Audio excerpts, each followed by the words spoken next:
Our next guest is making history and inspiring others all around the world. And get this, she's only 13 years old. Naomi DeBerry was just featured on Time Magazine's first ever Girls of the Year list, which recognizes 10 young girls for their leadership and commitment to solving problems in their communities. Naomi is the only honoree on the list who is from the United States. She was chosen for advocating for organ donations after she wrote a children's book called My Daddy Needs a Gift. It's inspired by her own true story about her father's kidney transplant. She hopes it will educate others about the process. And lucky us, Naomi joins us now. Naomi, it is so great to see you. Such an honor to have you here. And I imagine an honor to make this list. How are you feeling?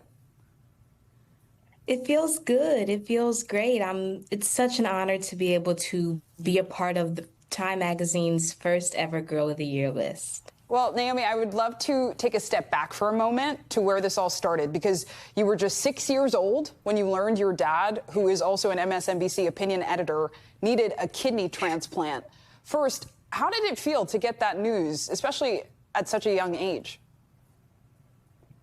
It was a little overwhelming, I might say, because at the time I was sick, so I didn't understand fully. I couldn't comprehend everything that was going on. I knew my dad was sick, but I did not know that he was suffering from kidney disease. And at the time when he had gotten the transplant, it was a whole bunch of things going on, partly because COVID had just hit as well.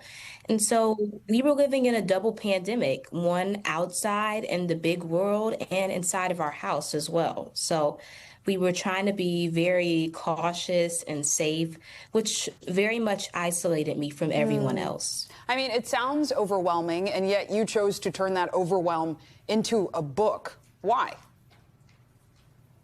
I wrote this book so that other kids wouldn't feel the same way that I did, so that other kids wouldn't have to go through without having a resource or representation in their fields and their communities, because I know that this was definitely something I needed when I was 6 years old. And you're spreading this beyond even the borders of the U.S. You actually went to Ghana this summer and shared your book in a rural area there. What was that like?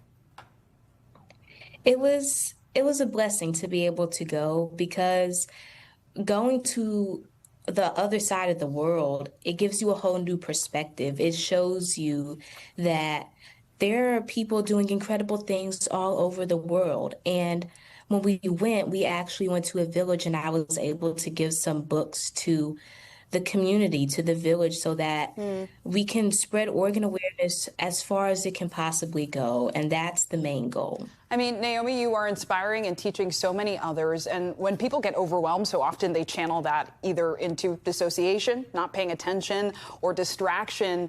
You have chosen to use your voice and share your experience. What is your message to someone who maybe is going through their own difficult experience or has a family member who is? I want people to take from this that when someone is sick, it doesn't only impact them, it impacts their whole family.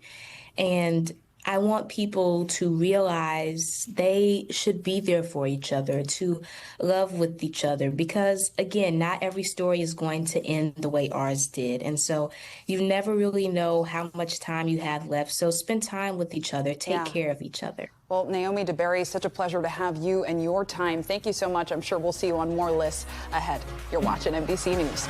We thank you for watching, and remember, stay updated on breaking news and top stories on the NBC News app, or watch live on our YouTube channel.